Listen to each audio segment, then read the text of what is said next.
नमस्कार साथियों, आप सभी का मैं स्वागत करता हूं।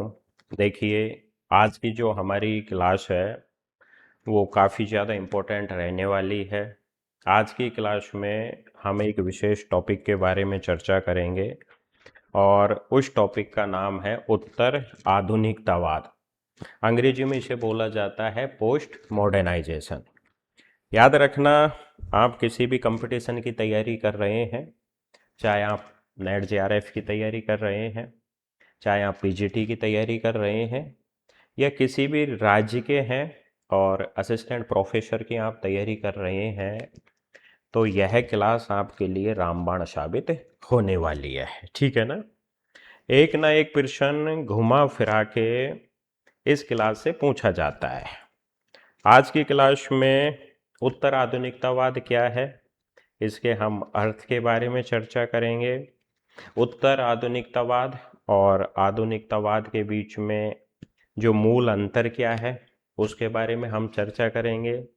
इसकी प्रमुख विशेषताएं कौन कौन सी हैं उनके बारे में चर्चा होगी, तथा इससे जुड़े हुए प्रमुख विचारक कौन कौन से हैं। ठीक है ना? जैसे बॉडिलार्ड हो गया, ल्योतार हो गया, फूको हो गया, दरिदा हो गया, जैमेसन हो गया, है ना, इत्यादि ने उत्तर आधुनिकतावाद को लेकर अपने प्रमुख विचार रखे हैं और उन प्रमुख विचारकों में प्रमुख बातें कौन कौन सी हैं। ठीक है? तमाम बिंदुओं को मैं कवर करते हुए यहाँ पर क्लास देता हूँ। बस आपका भाव होना चाहिए। जिस भाव उद्देश्य लगन के साथ मैं पढ़ाता हूँ वही भाव उद्देश्य और लगन आप भी रखिए। ठीक है? बेड़ा पार हो जाएगा। क्लास जैसे ही ख़त्म होगी आपका आत्मविश्वास है ना जो 7वें आसमान पर होगा कि गुरुजी ये टॉपिक हमारे चुटकियों में याद हो गया। ठीक है? चलो उत्तर आधुनिकतावाद पढ़ते हैं। उससे पहले आधुनिकतावाद की हम चर्चा कर लेते हैं। ये बात तो आपको पता होनी चाहिए, अगर हम उत्तर आधुनिकतावाद के समय की चर्चा करें ना, अभी प्रश्न पूछा गया था ये उत्तर प्रदेश जीडीसी में। ठीक है? तो इसकी जो शुरुआत हुई थी वो 1960 से 1970 के दशक के बाद का समय है। ठीक है? 60 के दशक वाला समय भी कह सकते हैं या हम 70 के दशक वाला भी समय कह सकते हैं। इसके बाद का जो समय निकल कर आता है दुनिया में, इसके बाद के जो परिवर्तन निकल कर आते हैं, डैट इज पोस्ट मॉडर्नाइजेशन। उसे ही हम क्या कहते हैं? उत्तर आधुनिकतावाद। अब बात निकल कर आती है फिर कि आधुनिकतावाद क्या है। ठीक है? तो मैं आपको बताना चाहता हूं 17वीं शताब्दी का उत्तरार्ध, फिर जिसके बाद में 18वीं शताब्दी और फिर जिसके बाद में 19वीं शताब्दी। साथियों, 17वीं 18वीं और 19वीं शताब्दी में यूरोप में, खासकर पश्चिम यूरोप में एक परिवर्तन का दौर चला था और उस परिवर्तन के दौर को हम प्रबोधन काल के नाम से जानते हैं। ठीक है? अब ये बात भी आपको पता होनी चाहिए, भली भांति आपके दिमाग में ये बात सेट हो जानी चाहिए कि अगर 18वीं 19वीं शताब्दी का जो परिवर्तन का दौर नहीं होता तो समाजशास्त्र है ना वो हमारे बीच नहीं होता। अगर हम इस समय अवधि की चर्चा करें, कई महत्वपूर्ण घटनाएं घटित हुई, जैसे इंग्लैंड की औद्योगिक क्रांति। ठीक है? ये बात भी आपको पता होनी चाहिए। 1750 से 1760 के बीच में इंग्लैंड की औद्योगिक क्रांति हुई। यह एक भौतिकवादी क्रांति थी। भौतिकवाद का मतलब है कि इसने मूर्त परिवर्तन पर बल दिया। मूर्त परिवर्तन का मतलब है नए नए आविष्कारों पर बल दिया। बड़े बड़े उद्योग धंधे हैं ना वो स्थापित हुए। उसी तरीके से एक अमूर्त क्रांति थी जिसे हम वैचारिक क्रांति के नाम से जानते हैं, फ्रांस की राजनीतिक क्रांति। ठीक है? और ये बात भी आपको पता होनी चाहिए, 1789 1789 में जो लुई 16वां था ना, ये एक निरंकुश शासक था फ्रांस का, जिसके खिलाफ जनता ने आवाज़ उठाई। आवाज़ उठाई। बोस्टल जेल जो बोस्टल किले में चलती थी उसको तोड़ दिया गया और उसमें जो कैदी थे ना उनको आज़ाद कर दिया गया। मतलब ये जो घटना घटित हुई थी ना, इस घटना का जो स्पष्ट मैसेज था वो शासक के खिलाफ था कि हम आपकी जो राजशाही पॉलिसी है ना, जो आप ऑटोक्रेटिक एडमिनिस्ट्रेशन चलाते हो, आप जो निरंकुशता चलाते हो, हम इसके खिलाफ आवाज उठाते हैं। मतलब एक तरीके से लोगों के विचारों में बदलाव हुआ। उसी तरीके से एक दूसरी घटना घटित होती है जिसे हम अमेरिका की स्वतंत्रता की क्रांति के नाम से जानते हैं, ठीक है ना। अब अमेरिका की स्वतंत्रता की क्रांति या फ्रांस की राजनीतिक क्रांति, ये आज की क्लास के लिए इंपॉर्टेंट नहीं है। आज की क्लास के लिए इंपॉर्टेंट है इंग्लैंड की औद्योगिक क्रांति।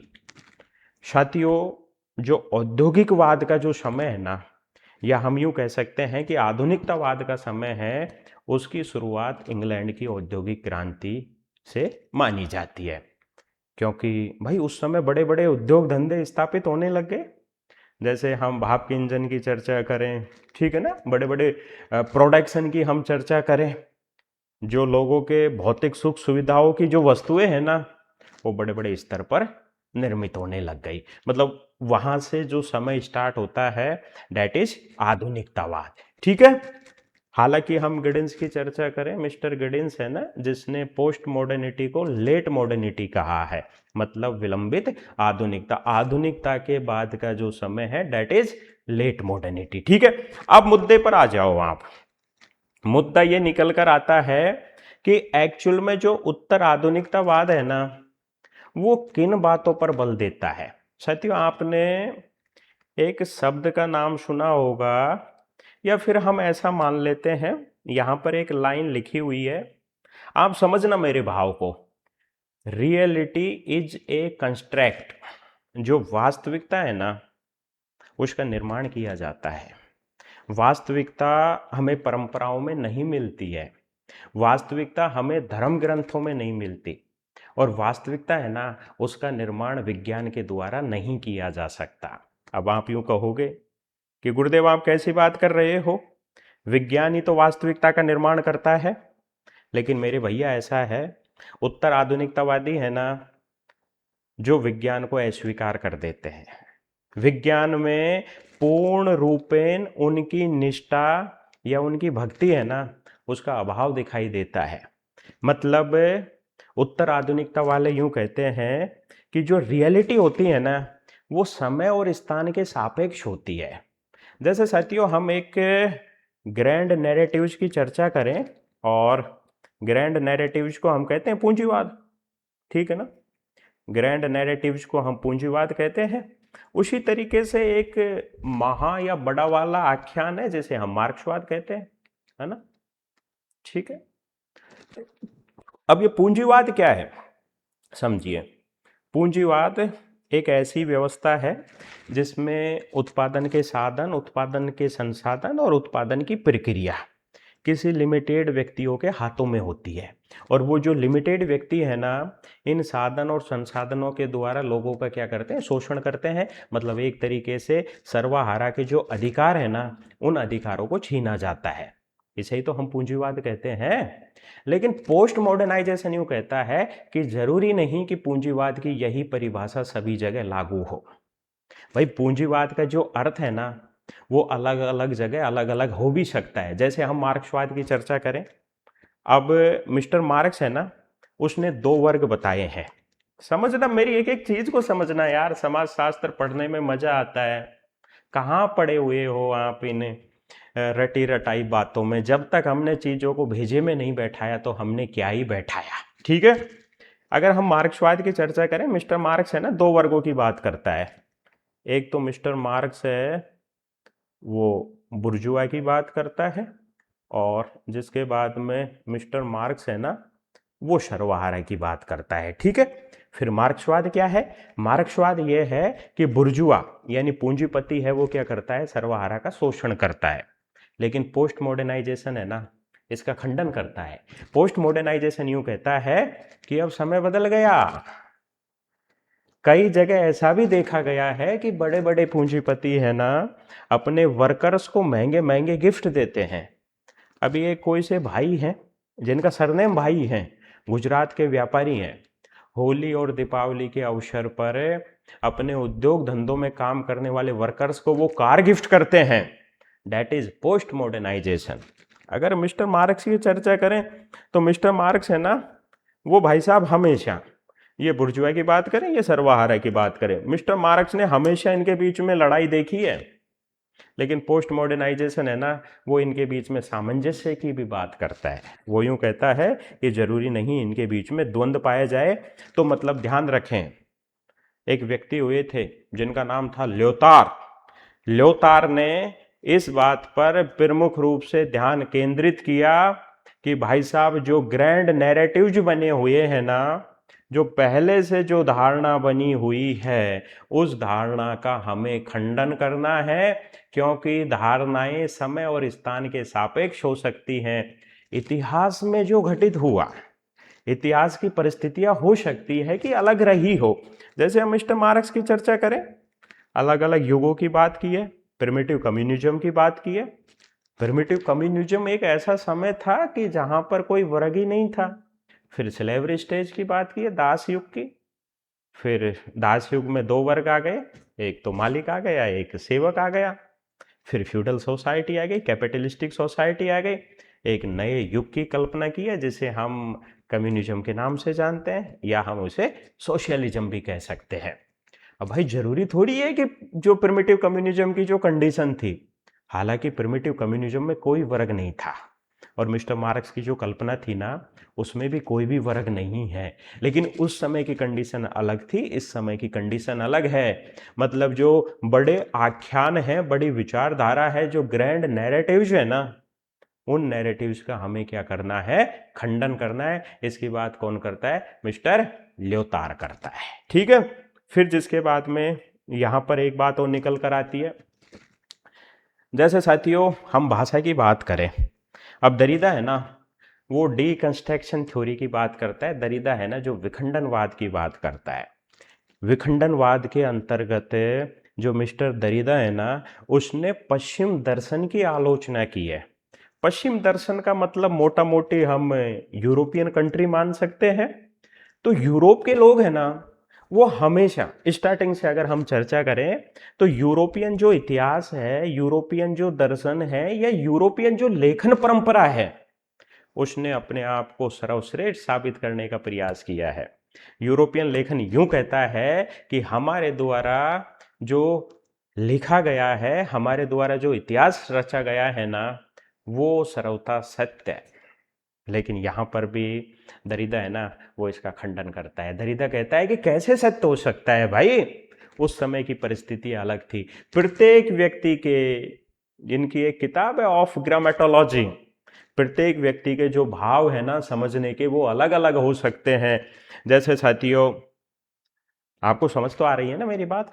जैसे साथियों, हम भगवत पुराण या विष्णु पुराण की एक लाइन है, और आदरणीय प्रेमानंद बाबा उस लाइन को बहुतों बार कहते हैं कि आप जब भी घर से निकलो ना, तो ये जो श्लोक है इसको बार बार उच्चारित करो, कम से कम 11 बार उच्चारित करो। किसी भी अनहोनी की आशंका बहुत हद तक कम हो जाएगी।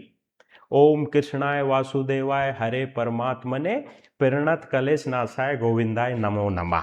ये भागवत पुराण और विष्णु पुराण में लिखा हुआ है, ठीक है ना। अब भाई इसकी सिचुएशन अलग अलग हो सकती है। यहां पर दरिदा यूं कहता है कि हमें जो ये लिखा गया है ना श्लोक, इसके भरोसे नहीं चलना है।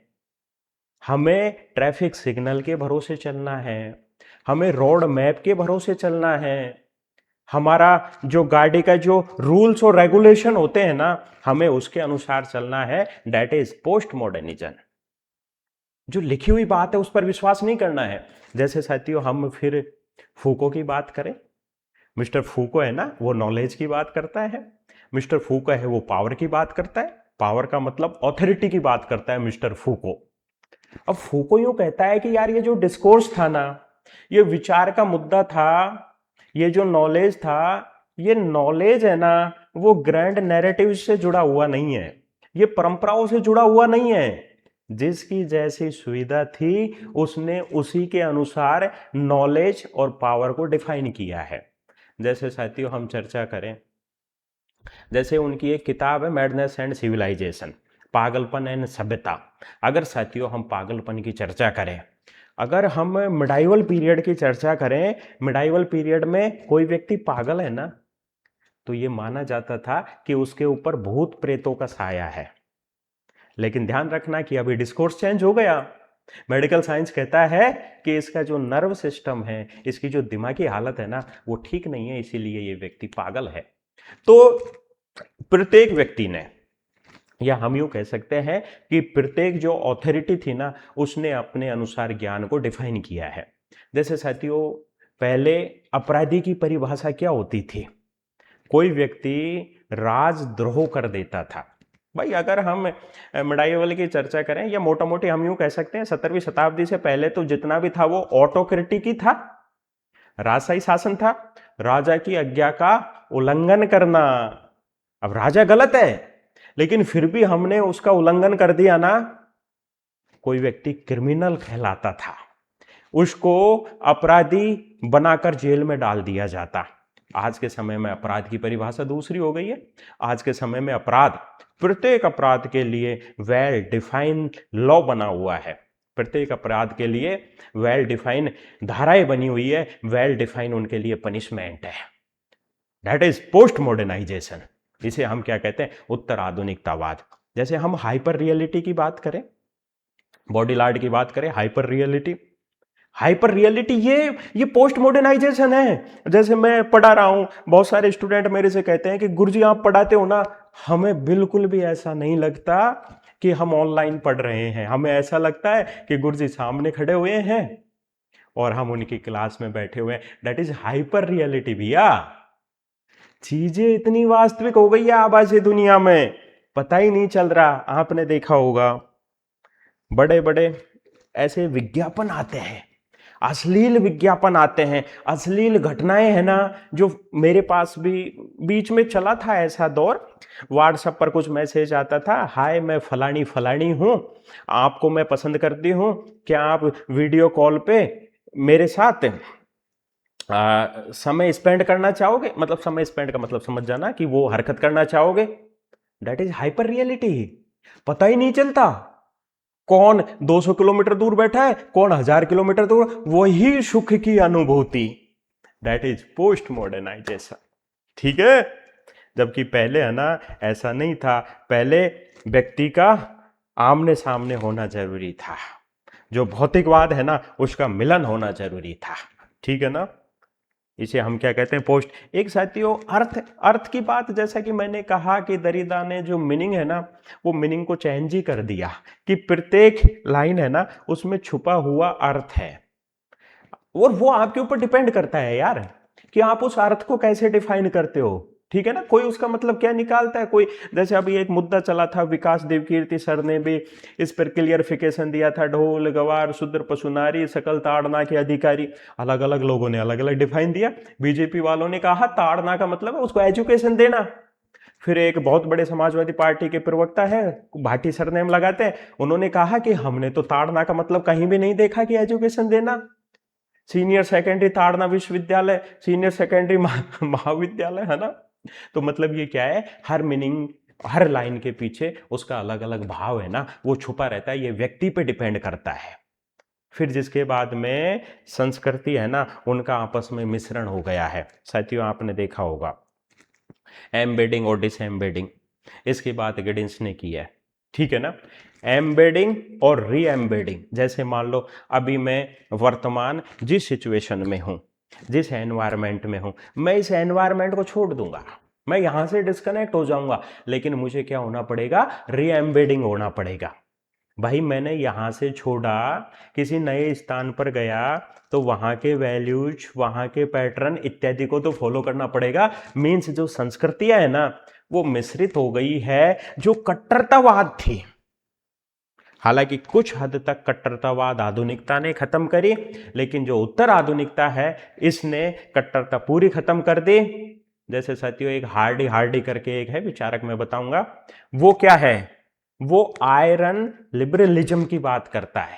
ठीक है ना। वो उदारवाद की बात करता है कि मतलब जो कट्टरता है ना, वो पूरी तरीके से खत्म हो गई है उत्तर आधुनिकतावाद में। और उत्तर आधुनिकतावाद है जो किसकी तरफ बढ़ रहा है? वो उदारवाद की तरफ बढ़ रहा है। ठीक है। आया कुछ समझ में?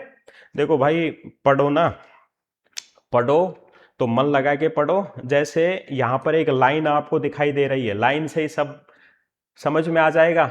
नथिंग इज फाइनल, कुछ भी फाइनल नहीं है। फाइनल है ना, जैसे हम मान लेते हैं पूंजीवाद मान लेते हैं या मार्क्सवाद। अगर मार्क्सवाद फाइनल होता तो 9 मार्क्सवाद काय को निकल कर आता भाई। इस पे अल्थ्यूजर काम काय को करता, हैबरमास इस पे काय को करता, कमियां थी उसने। हाँ ठीक है, मिस्टर मार्क्स ने उस सिचुएशन के अनुसार अपने विचार रखे, लेकिन उत्तर आधुनिकतावाद ने उसको खंडन किया। नथिंग इज फाइनल, कुछ भी फाइनल नहीं है। Reality is a construct, reality है ना जो बनाई जाती है, रियलिटी बनाई जाती है। प्रत्येक व्यक्ति के लिए जो रियलिटी है ना उसका मतलब अलग अलग हो सकता है। इस लाइन से समझो, कोई भी एक अंतिम सत्य नहीं होता, सत्य अनेक होते हैं। अब यह स्वयं ऑब्जेक्ट पे डिपेंड करता है और ऑब्जेक्ट को ग्रहण करने वाले पे डिपेंड करता है कि वह उस ऑब्जेक्ट का अर्थ किस रूप में निकालता है। That is post modernization. ठीक है ना। अब देखो साहब, 20 मिनट के लेक्चर में आपको पूरी थीम समझ में आ गई। इसीलिए यार ये है ना बहुत मज़ेदार विषय है, आप भटकिए मत। मैं तभी तो कहता हूँ अच्छी किताब फॉलो करें, अच्छे व्यक्तियों को फॉलो करें। क्या पढ़ के सुना रहे हैं उनके पीछे। ठीक है, आओ मुद्दे पर आ जाओ। ये सारी चीजें हम पढ़ चुके। देखो साहब, इसकी विशेषताओं की चर्चा करें ना, पूछी जाएगी। जैसे मैंने कहा, जो ग्रैंड नैरेटिव्स है ना, जिसे हम मेटा नैरेटिव्स भी कहते हैं, उनका खंडन किया है। और उनका खंडन किया है ल्योतार ने। ठीक है, ल्योतार ने बड़ी बड़ी विचारधारा और बड़े बड़े दावों को खत्म कर दिया या उनको खारिज कर दिया कि कोई एक डिफाइन सिद्धांत नहीं हो सकता।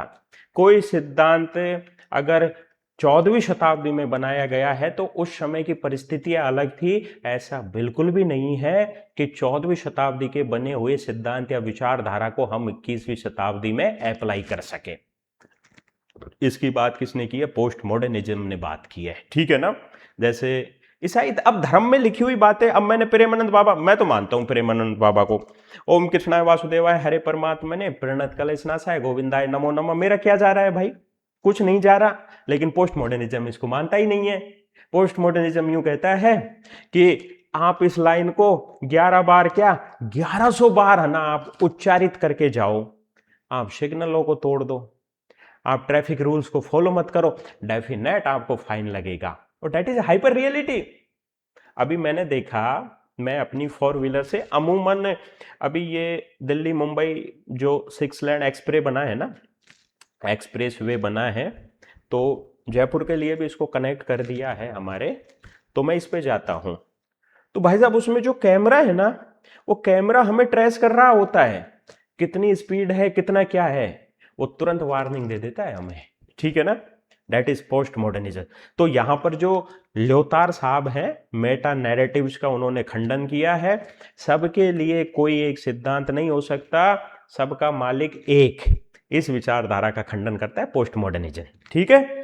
फिर जिसके बाद में बहुलतावाद और स्थानीयता, हाँ ये इसके साथ जुड़ा हुआ एक महत्वपूर्ण टर्म है। ये जो है ना उत्तर आधुनिकतावाद, वो भाई साहब लोकलिटी का समर्थन करता है, स्थानीयता का समर्थन करता है। वो यूं कहता है कि हमें मेटा नैरेटिव्स की बजाय जो छोटे छोटे नैरेटिव्स है ना, उन पर अपना ध्यान केंद्रित करना चाहिए। मतलब अब जैसे हम चर्चा करें कल्चरल रिलेटिविज्म की चर्चा करें, अब कल्चरल रिलेटिविज्म यूं कहता है कि प्रत्येक संस्कृति के लिए दृष्टिकोण अलग अलग हो सकते हैं। मान लेते हैं कि आपकी संस्कृति में कोई हरकत गलत है, जैसे मान लो मैंने एस्किमो लोगों का उदाहरण दिया आपके सामने, है ना, ब्राउन ने उनका अध्ययन किया था। तो वहां पर 2 एक्टिविटीज होती है। एक एक्टिविटीज होती है वाइफ लैंडिंग की, सेक्सुअल प्लेजर के लिए एक दूसरे की लाइफ पार्टनर है ना, उनको वो एक्सचेंज करते हैं। अब हम सोचते हैं हाय यार कितना गंदा काम है, मोरालिटी है ही नहीं, उन लोगों के वैल्यूज ही खत्म हो गए। लेकिन भाई वो उन लोगों की समस्या है ना, कोई ना कोई मजबूरी रही होगी, वरना ऐसे कोई बेवफा ना होता। That is post modernization. इसे हम कहते हैं उत्तर आधुनिकतावाद। जैसे वहीं एस्किमो लोगों में एक फीमेल इन्फेटिसाइड होता है। फीमेल इन्फेटिसाइड का मतलब होता है छोटी बच्ची ने जन्म लिया तो वो लोग क्या करते थे, बच्ची को मार देते हैं। अब हम कहेंगे यार गंदा काम है, बच्ची का वो तो कन्या भ्रूण हत्या कर रहे हैं या कन्या शिशु हत्या कर रहे हैं वो लोग, लेकिन कुछ ना कुछ कारण है। तो आप जो ये मेटा नैरेटिव है, ग्रैंड नैरेटिव है, इसको हटाओ, आप उन लोगों के रेफरेंस में देखो। मतलब कुल मिलाकर मैं आपको बता देना हूं, ये संदर्भिता की बात करता है। ठीक है, ये किसकी बात करता है? संदर्भिता, रेफरेंस की बात करता है कि वहां उन लोगों का क्या रेफरेंस है ना। छोटे समूह, जो लोकलिटी है, जो लोकल नॉलेज है, उसकी ये पालना करता है। जैसे सापेक्षवाद, अब ये भी इसकी प्रमुख विशेषता है। रिलेटिविज्म, जैसे मैंने कहा, कोई भी परम सत्य नहीं हो सकता, कोई भी स्थायी नहीं होता, कोई भी कथन है ना या कोई भी विचारधारा है वो सभी पे लागू नहीं हो सकती। प्रत्येक की सिचुएशन अपनी अलग अलग होती है। ध्यान रखना, जैसे साथियों मैंने अभी ये चश्मा लगा रखा है ना, ये जॉन जैकब का चश्मा है, और जिसके बाद में ये मैं, जैसे मैंने ये चश्मा लगाया तो पता है उत्तर आधुनिकतावाद यूं कहता है, मैं इस चश्मे से सभी को एक दृष्टि से नहीं देख सकता। जैसे ये ब्लैक चश्मा है ना, तो मुझे ब्लैक ही दिखाएगा।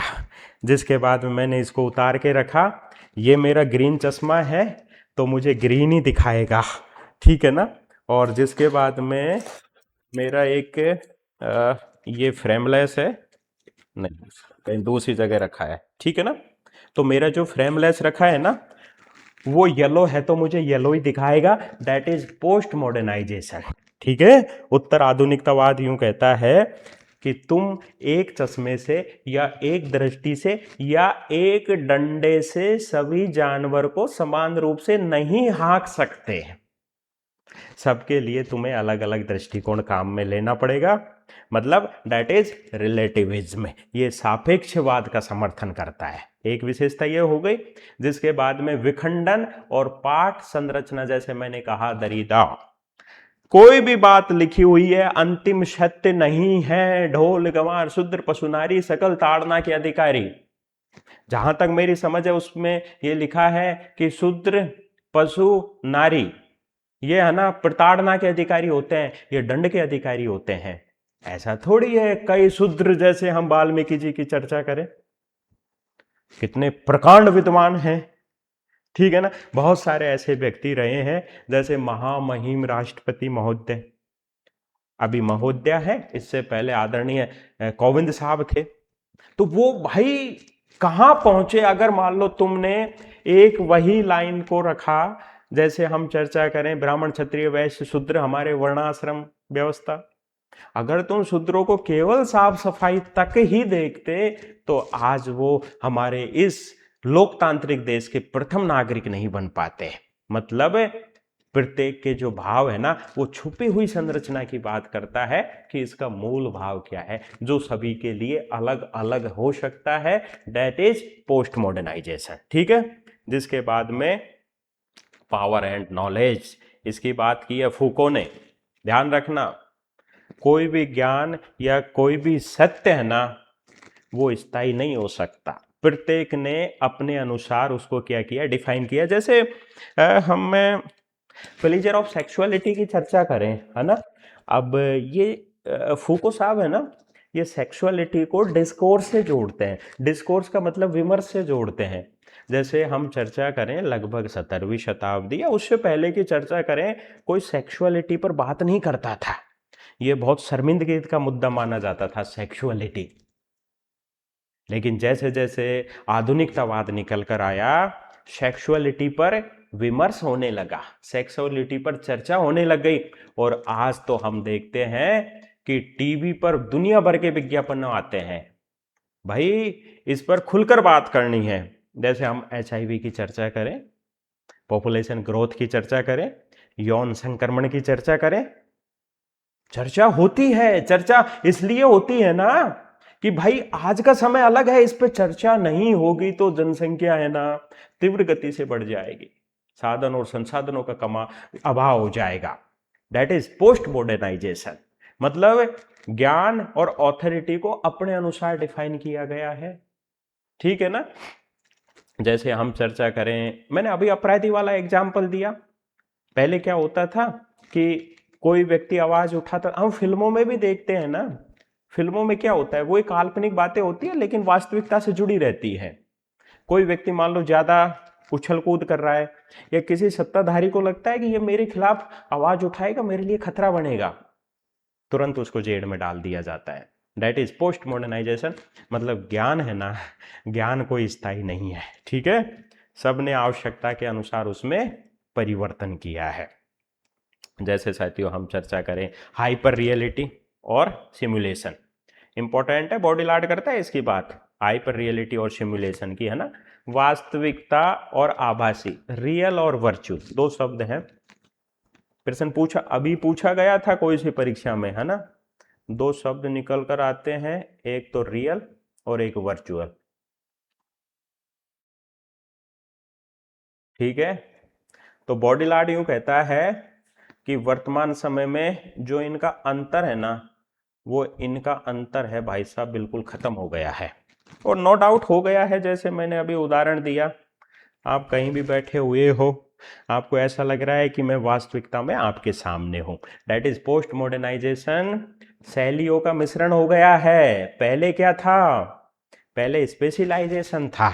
स्पेशलाइजेशन का मतलब है, अगर कोई आर्किटेक्ट था ना, यानी ये जो वास्तुकार होते हैं, आर्किटेक्चर, ये क्या करते हैं कि मकान के नक्शे वगैरह बनाते हैं। अब हम देखते हैं कि हमारे यहाँ जो काम करते हैं ना, जो मिस्त्री और ठेकेदार होते हैं, वो भी भाई छोटे मोटे वास्तुकार होते हैं, ठीक है ना। जैसे साथियों हम चर्चा करें, मुझे ले लीजिए, मैं शिक्षक की भूमिका में आपके सामने खड़ा हुआ हूँ। इंस्टाग्राम पे आप मुझे फॉलो करते हो तो आप देखते होंगे, मैं एक किसान परिवार से भी आता हूँ और फार्मिंग में भी अपनी रुचि रखता हूँ, खेती बाड़ी का मुझे शौक है, बाड़ी बूटे करता हूँ मैं। जिसके बाद में और भी मेरे बहुत सारे शौक हैं। तो मतलब जो कला है ना, कला और जो संस्कृतियां हैं वो तटस्थ नहीं रही हैं, उनका आपस में क्या हो गया है, मिश्रण हो गया है। दैट इज पोस्ट मॉडर्नाइजेशन, ठीक है। फिर जिसके बाद में आगे बढ़े, पहचान की राजनीति, है ना। अब ध्यान रखना, ये जो पहचान की राजनीति है ना, इसमें जैसा कि मैंने कहा मेटा नैरेटिव्स, पहचान का मुद्दा कोई बड़ी विचारधारा नहीं हो सकती। आजकल जो पहचान का मुद्दा है ना, वो छोटी छोटी, जैसे हम जेंडर की चर्चा करें, अब जेंडर में भी हम एलजीबीटी की चर्चा करें भाई, एलजीबीटी की चर्चा करें, ठीक है। एल का मतलब लेस्बियन होता है, जी का मतलब गे होता है, बी का मतलब बाइसेक्सुअल होता है, टी का मतलब ट्रांसजेंडर। पहले इस तरीके के पहचान के मुद्दे कहाँ थे, पहले इस तरीके के टॉपिक पर चर्चा ही नहीं होती थी। आजकल एलजीबीटी के लिए सुप्रीम कोर्ट है ना, उसने भी निर्देश दे दिए, उसने भी ये कह दिया कि सबको अपना जीवन जीने का अधिकार है। अभी एक सीजीआई, है ना, सीजेपी कॉकरोच जनता पार्टी, उसमें मैं यार एक वीडियो देख रहा था, दिल्ली के जंतर मंतर पे जो प्रदर्शन हुआ था, उसमें एक वीडियो देखा, एक एलजीबीटी से ही जुड़ा हुआ एक व्यक्ति, भाई उसका कम्युनिकेशन स्केल यार, एक न्यूज चैनल है NMF न्यूज, उसकी एक बेहुदा पत्रकार उनसे पूछ रही है, वो सीबीएसई में 12th पास था, उसे पूछ रहा है what is full form of CBSE. यार उसको इतना जबरदस्त धोया उन्होंने। तो भाई आजकल ये लोग है ना, ये लोग, इन लोगों को पहचान दे रही है सरकार। पहले थर्ड जेंडर को रिजर्वेशन नहीं था, आजकल अगर नौकरी पानी है ना, तो खुद को थर्ड जेंडर में शामिल कर लो। मैं एक दिन विकास देव कीर्ति सर को सुन रहा था, उन्होंने कहा कि देख लेना इस तरीके के केस खूब आएंगे। अभी हमारे आरपीएससी में क्या हुआ कि पहले जो पीएच वाली कैटेगरी होती थी, दिव्यांग वाली कैटेगरी, उसमें शिथिलता थी, लोगों ने है ना हेर फेर करके जालसाजी करके खूब नौकरियां ली है। आजकल ये थर्ड जेंडर में खूब ले रहे हैं। पहले क्या होता था, जैसे कोई महिला अपने पति के साथ रह रही है और तलाक प्रमाण पत्र बनाया, रिजर्वेशन मिला, नौकरी ले ली, साथ में खूब जीवन। तो ये क्या है ना कि शिथिलता है, लेकिन यहाँ पर जो छोटे छोटे मुद्दे हैं, छोटे छोटे मुद्दों पर भी ध्यान केंद्रित किया जा रहा है। ठीक है, दैट इज पोस्ट मॉडर्नाइजेशन। हाँ, ये बहुत इंपॉर्टेंट है यहाँ पर, उपभोक्तावाद की प्रधानता, है ना, प्रोडक्शन की प्रधानता नहीं है, समझना यहाँ पर उत्पादनवाद नहीं है यहाँ पर। ठीक है, मैं लिख देता हूं, यहाँ पर उत्पादनवाद नहीं है, बल्कि यहाँ पर क्या है, उपभोक्तावाद है पोस्ट मॉडर्नाइजेशन में। यानी कोई व्यक्ति है ना अब जैसे मान लीजिए मैंने ये टी शर्ट पहन रखी है, ली कॉपर की टी शर्ट है, ठीक है ना, मैंने ये टी शर्ट पहन रखी है, तो भाई पोस्ट मॉडर्नाइजेशन यानी उपभोक्तावाद यूं कहता है कि ये टी शर्ट मैंने अपने शरीर को आराम देने के लिए नहीं पहनी है, कि ये टी शर्ट गर्मी में मुझे रिलैक्स करेगी, ये टी शर्ट है ना जो मेरी बॉडी में मेरे जो हेल्थ इश्यूज हैं, मेरी बॉडी का ख्याल रखे, उसके लिए नहीं है। ये टी शर्ट मैंने अपने स्टैंडर्ड को मेंटेन करने के लिए पहनी है, ऐसा मैं नहीं कहता, ऐसा पोस्ट मॉडर्नाइजेशन कहता है। दैट इज उपभोक्तावाद। व्यक्ति अपने स्टैंडर्ड को बना, अब जैसे मेरे पास ये घड़ी है, टाइमेक्स की घड़ी है, ठीक है ना, अब ये उपभोक्तावाद पोस्ट मॉडर्नाइजेशन यूं कहता है ना कि मैंने समय देखने के लिए घड़ी को नहीं पहना, या इसका लेदर का फीता है, that is comfortable for me, ऐसा नहीं है भाई। उपभोक्तावाद यूं कहता है कि मैंने सामने वाले को इंप्रेस करने के लिए, दैट इज पोस्ट मॉडर्नाइजेशन। ठीक है, तो ये भी एक पोस्ट मॉडर्नाइजेशन है ना, इसकी प्रमुख विशेषताएं हैं, सभी को पढ़ लेना, इनके बीच में ये मूल अंतर है, लास्ट में कराऊंगा, है ना। उससे पहले विचारकों ने प्रमुख विचार क्या क्या रखे हुए हैं, ठीक है, उसके बारे में हम चर्चा करें। सबसे पहले ल्योतार की चर्चा करें, उत्तर आधुनिकतावाद का जनक माना जाता है ल्योतार साहब, ठीक है ना।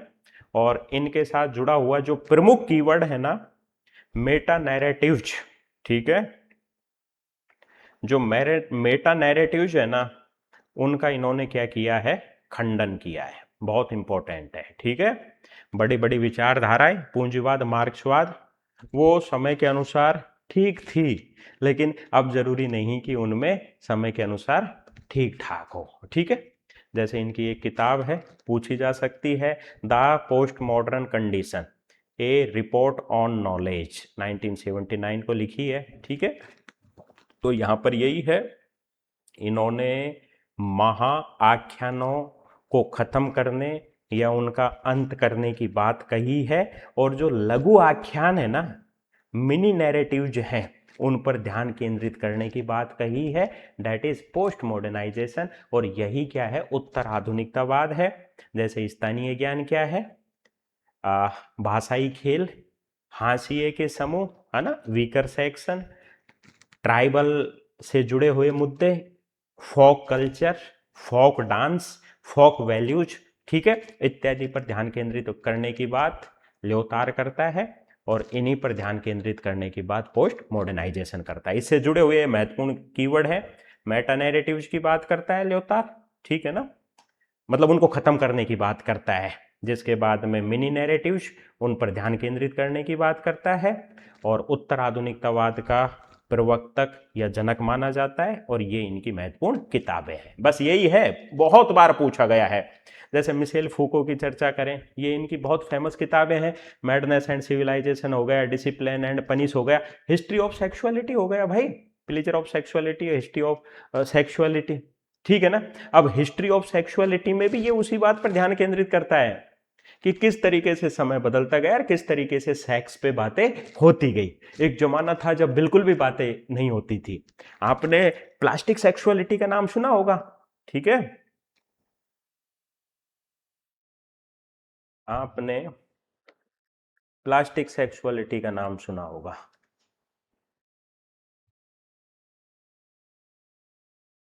हाँ? और प्लास्टिक सेक्सुअलिटी की बात करता है गडेंस।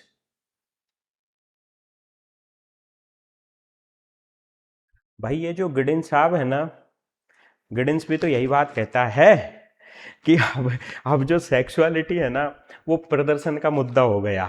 अब लोग है ना खुलकर क्या कर रहे हैं, यौनाचार या यौन व्यवहार है ना उनको बढ़ावा दे रहे हैं। That is post modernization. ठीक है।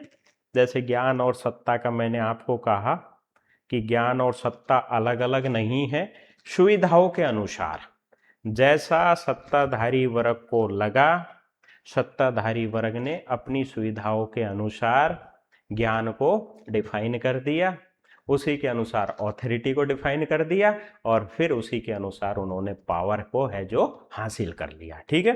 जैसे डिस्कोर्स की बात करें तो प्रत्येक समय में जो डिस्कोर्स है वो डिस्कोर्स अलग अलग। अब ऐसा थोड़ी है कि पहले मान लो कोई व्यक्ति पागल था और हम कहते थे कि इस पे माता की छाया है या भूत प्रेतों का प्रभाव है, आज भी हम वैसा ही, हम पागल कहलाएंगे। अगर कोई यूं कहता है ना भूत प्रेत, कोई नहीं मानता। पोस्ट मॉडर्निज्म यूं कहता है नर्व सिस्टम दिखाओ इसकी खोपड़ी को, इसको शरीर है ना बॉडी, इसमें समस्या है, कोई अंग गड़बड़ हो रहा है। ठीक है। तो ये बात कहता है फूको। जिसके बाद में जैक दरिदा ऑफ ग्रामेटोलॉजी, जैसा कि मैंने कहा कि कोई भी टेक्स्ट है ना, जो लाइन हमें हूबहू दिखाई दे रही है, जो लाइन हमें कह रही है ना, उसका अर्थ हूबहू नहीं हो सकता। That is relativism approach. उसका जो अर्थ है ना वो समय और स्थान के अनुसार अलग अलग हो सकता है। मेन बात यह है कि इन्होंने क्या किया है, पश्चिम दर्शन की आलोचना की है। इन्होंने भी पश्चिम दर्शन की आलोचना की है। और एडवर्ड सैड थे ना, एडवर्ड सैड ने एक बहुत फेमस सिद्धांत दिया था जिसे हम कहते हैं ओरिएंटलिज्म। ओरिएंटलिज्म को बोलते हैं प्राच्यवाद। ठीक है। फिलिस्तीन के रहने वाले थे एडवर्ड सैड या एडवर्ड सईद, है ना। उन्होंने भी क्या किया है, अपने ओरिएंटलिज्म सिद्धांत के अंतर्गत पश्चिम दर्शन है ना उसकी आलोचना की है। क्योंकि पश्चिम दर्शन ने खुद को केंद्र में रखा है। पश्चिम दर्शन यूं कहता है कि सभ्यता आई तो हमारे यहां से आई। ठीक है ना, हम ओरिजिनल हैं, हम सिविलाइज्ड हैं, तुम लोग अनसिविलाइज्ड हो। ये बात पश्चिम के लोग कहते हैं। ये बात उनके इतिहास में लिखा हुआ है, उनके ग्रंथों में लिखा हुआ है। तो ये कटाक्ष करते हैं। दरिदा भी कटाक्ष करता है, एडवर्ड सैड भी सही कटाक्ष करता है। ठीक है। लोगोसेंट्रिज्म का विरोध किया है। मतलब किसी भी भाषा के पीछे कोई परम सत्य हो ही नहीं सकता। सबके अपने अपने मूल भाव है ना अपने अपने सिचुएशन के अनुसार होते हैं। जिसके बाद में अगला निकल कर आता है बॉडीलार्ड का सिमुलाक्रा और सिमुलेशन, है ना। हाइपर रियलिटी की बात करता है, इनके साथ जुड़ा हुआ ये महत्वपूर्ण शब्द है। हाइपर रियलिटी मतलब रियल और वर्चुअल के बीच में जो दरार थी ना, जो खाई थी, वो लगभग खत्म हो गई है। ठीक है। कंजेप्शन ऑफ साइन की भी बात करते हैं ये, कि आज ध्यान रखना कोई भी वस्तु है ना वो सोशल स्टेटस का मुद्दा बन गया है।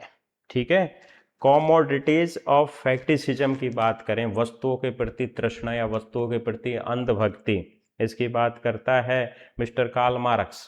ठीक है। ये बात है ना, ये बात भी कहता है कौन, बॉडीलार्ड, कि लोग अपने यूज के लिए नहीं कर रहे कि वो हमारे क्या काम आएगी, बल्कि किसी वस्तु को लोग इसलिए खरीद रहे हैं कि इस वस्तु से सोशल स्टेटस कैसे बढ़ेगा। इसकी बात बॉडीलार्ड करता है। किताब ध्यान रखना, किताब बहुत फेमस है, सारी किताब पूछी है, सिमुलाक्रा सिमुलेशन, है ना, रिसेंटली पूछा गया है। जिसके बाद में जैमेसन की बात करें, जैमेसन की ये बहुत फेमस किताब है, पोस्ट मॉडर्निज्म और the culture logic of late capitalism. ठीक है। इन्होंने उत्तर आधुनिकतावाद को आर्थिक चश्मे से देखा है ना, और लेट कैपिटलिज्म का परिणाम बताया इन्होंने। फिर जिसके बाद में मतलब उत्तर आधुनिकतावाद में जो वास्तविक दुनिया है ना, इसको विज्ञापन, फिल्म, टेलीविजन इन्होंने प्रतिस्थापित कर दिया। लोग सीधे तौर पर वास्तविकता का अनुभव नहीं करते, बल्कि वर्चुअलिटी है ना उसके अनुसार क्या करते हैं, अनुभव करते हैं। ठीक है। और फिर जिसके बाद में रिचर्ड रॉटरी, बहुत इंपॉर्टेंट है ना, नियो प्रैग्मेटिज्म का फाउंडर या जनक माना जाता है। ध्यान रखना ये आपके लिए नया हो सकता है। नव व्यवहारिकतावाद के जनक थे रिचर्ड रॉटरी, अमेरिकन फिलोसफर थे। इनके द्वारा कुछ एक सिद्धांत दिए गए हैं। Mind as a mirror of nature, है ना। ये इनकी बहुत फेमस किताब है, philosophy and the mirror of nature. ठीक है, इन्होंने भी जो पश्चिम दर्शन है ना पुराना, उसकी आलोचना की है। ठीक है, पहले ऐसा था कि मनुष्य का दिमाग या भाषा एक दर्पण की तरह था। ये बात कहते हैं कि पहले मनुष्य जो देखता था ना, अब दर्पण क्या है, मैं आपको एक चीज बताता हूं। अब जैसे ये शीशा है, समझो इसको, ये एक आईना है। अब भाई अगर मेरे चेहरे पर धूल है ना, तो ये भी धूल दिखाएगा। मैंने टी शर्ट पहन रखी है ना, तो ये भी टी शर्ट वाला व्यक्ति दिखाएगा। मेरी शक्ल ऐसी है ना, तो ये मिरर भी ऐसा ही दिखाएगा। लेकिन यहाँ पर ये जो रोटरी साहब है ना, ये यूं कहते हैं कि अब पोस्ट मॉडर्निज्म ऐसा नहीं है। जैसे कोई चित्रकार है ना, तीन लोग हैं, तीन लोग किसी पहाड़ को देख रहे हैं। अगर कोई चित्रकार है तो यूं कहेगा कि ये पहाड़ बहुत सुंदर है। अगर कोई भूगोल वेता है तो वो कहता है कि एनवायरमेंट की संरचना बहुत अनुकूलित है इस पहाड़ पे। फिर एक व्यापारी यूं कहता है कि इस पहाड़ को हम पिकनिक स्पॉट के तौर पर डेवलप कर सकते हैं। मतलब अब ऐसा नहीं है, अब ये जो मिरर वाला कंसेप्ट था ना, वो बदल चुका है। ठीक है ना, सभी का जो अर्थ होता है ना वो अलग अलग होता है, तो ध्यान रखना, ये बहुत इंपॉर्टेंट लाइन है। Mind as a mirror of nature, इसकी बात करता है रिचर्ड रॉटरी, है ना। फिर जिसके बाद में सत्य को नए तरीके से डिफाइन किया है। ये कहते हैं कि विज्ञान ने यार जो हमें सत्य मान लिया वो सत्य हो ही नहीं सकता। जो चला आ रहा है मेटा नैरेटिव्स में, जो चला आ रहा है वो सत्य नहीं हो सकता। सत्य है ना वो सोशल सॉलिडिटी पे होता है, सामाजिक सहमति से सत्य होता है। जब आपस में लोग बहस करते हैं, अब जैसे साथियों मान लेते हैं कोई बात है, ठीक है, अब वो प्रमाणिक भी हो चुकी है और विज्ञान ने कहा कि ऐसा ही है, लेकिन स्थानीय लोग मानने को तैयार ही नहीं है। वो कहते हैं कि नहीं, इसमें जरूर कोई ना कोई स्थानीय शक्ति है, जरूर हमारी कोई विचारधारा है, या हमारा कोई यहाँ पर देवीय प्रकोप है जिसकी वजह से ये घटना घटित, और तो वो मानना ही पड़ेगा। रिचर्ड रॉटरी की बात करते हैं। ठीक है, फिर जिसके बाद में, हाँ, ये एक इनके साथ जुड़ा हुआ बहुत भारी भरकम कीवर्ड है, विडंबनावाद का सिद्धांत भी इन्होंने ही दिया था, है ना। यूनिवर्सल प्रैग्मेटिज्म की बात करते हैं और विडंबनावाद की भी ये बात करते हैं। लिबरल आयरनिस्ट थे ये पूछा जा सकता है, लिबरल आयरनिस्ट की थ्योरी किसने दी थी? रिचर्ड रॉटरी ने दी थी। ये कहता है कि व्यक्ति को लिबरल होना चाहिए, है ना, और विडंबनावादी इसलिए होना चाहिए कि मूल्य, विश्वास और भाषा है ना, वो फाइनल वोकेबुलरी हो ही नहीं सकते, वो फाइनल सत्य नहीं हो सकता, परिस्थिति के अनुसार वो बदलते रहते हैं। मतलब उनमें क्या है? विडंबना है। और व्यक्ति को क्या होना चाहिए? उदार होना चाहिए। ठीक है, और जो मेटा नैरेटिव्स हैं, इन्होंने भी मेटा नैरेटिव्स हैं उसका क्या किया है? विरोध किया है।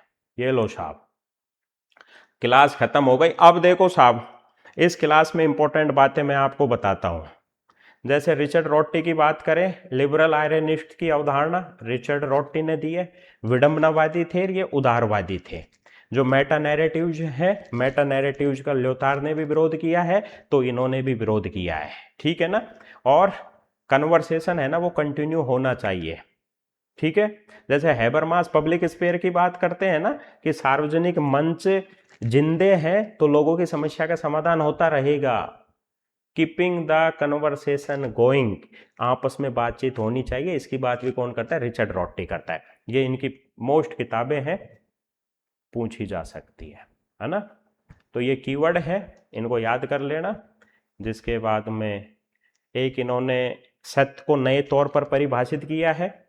जो वैज्ञानिक सत्य है ना उसको खारिज कर दिया, बल्कि जो सोशल सॉलिडिटी वाला सत्य है, समाज में सारे लोग एकजुट हुए, उन्होंने क्या डिसीजन लिया, दैट इज फाइनल ट्रूथ, इसकी बात कौन करता है? रिचर्ड रॉटरी करता है। ठीक है ना, और mind as a mirror of nature, इसकी भी बात करते हैं ये भाई साहब। फिर जिसके बाद में फ्रेडरिक जेमिसन, इनकी एक किताब याद कर लेना, उत्तर पूंजीवाद का सांस्कृतिक तर्क, है ना, ये पूछा गया प्रश्न है, इसकी बात भी ये करते हैं। ठीक है, वैश्वीकरण और बहुराष्ट्रीय कंपनियों के इस दौर में संस्कृति खुद एक बिकाऊ वस्तु बन गई है। अब है ना, संस्कृति संस्कृति नहीं रही, अब बिक गई संस्कृति। लोग अपनी संस्कृति को बेच देते हैं। जैसे डिसएम्बेडिंग और रीएम्बेडिंग की बात की ना, कि मैं कट्टर ये हूं, अरे तू कट्टर कुछ नहीं है, तू कहीं जाएगा ना तो तेरी कट्टरता है जो खत्म, ठीक है। तो संस्कृति बिक गई, जेमिसन कहता है। फिर बॉडीलार्ड सिमुलाक्रा और सिमुलेशन की बात करता है, हाइपर रियलिटी की बात करता है, कंजेप्शन ऑफ साइंस की बात, साइन की बात करता है। फिर जिसके जैक दरीता ऑफ ग्रामेटोलॉजी है ना, विखंडन की बात करता है, लोगोसेंट्रिज्म का विरोध किया है। Michel Foucault knowledge of power की बात करता है, डिस्कोर्स की बात करता है, ठीक है। और ल्योतार ये जो ग्रैंड या मेटा नैरेटिव्स थे उनका विरोध किया है इन्होंने, है ना। और मिनी नैरेटिव्स है उनका समर्थन किया है। ये देखो, ये इन दोनों के बीच में वही है जो मैंने एक्सप्लेन किया है ना, वही बात लिखी है। जैसे आधुनिकता की बात करें, मेटा नैरेटिव्स पर ध्यान केंद्रित किया और इन्होंने मिनी नैरेटिव्स पर, ठीक है। फिर जिसके बाद में आधुनिकतावादी यूं कहते हैं कि सत्य सार्वभौमिक होता है और वस्तुनिष्ठ होता है। ये कहते हैं कि ये समय और स्थान के सापेक्ष होता है। ये तर्क विज्ञान की बात करता है आधुनिकतावाद, लेकिन उत्तर आधुनिकतावाद है ना, स्केप्टिसिज्म की बात करता है, यानी संशयवाद की बात करता है, बहुलतावाद की। बहुत इंपॉर्टेंट है, संशयवादी है उत्तर आधुनिकतावाद, कहीं आप यूं सोचो कि नहीं है।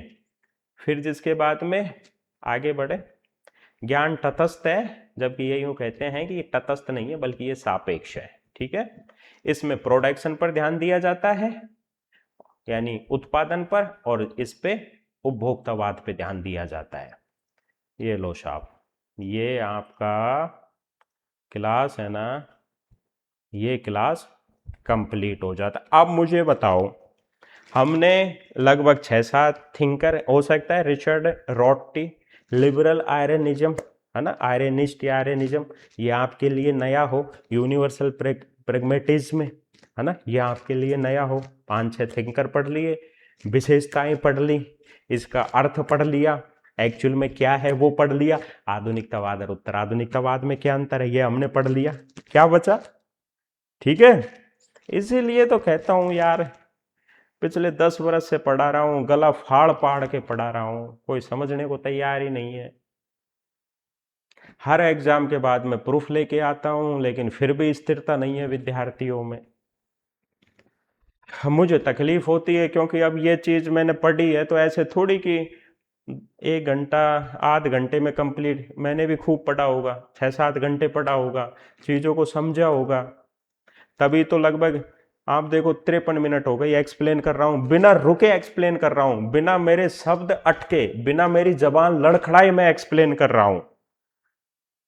किसी विषय पर 1 घंटे तक वही बोल सकता है जिसके कंसेप्ट क्लियर हो और उस टॉपिक पर उसकी कमांड हो। पढ़ के सुनाने वाला शिक्षक नहीं हूं, भारी भरकम चीजें बताने वाला शिक्षक नहीं हूं, अनावश्यक बोझ डालने वाला शिक्षक नहीं हूं। मेरी क्लासेस में क्या ही होते हैं, मुश्किल से 120, 130, 140 वीडियो, उनको भी ना देख पाओ तो फिर, है ना।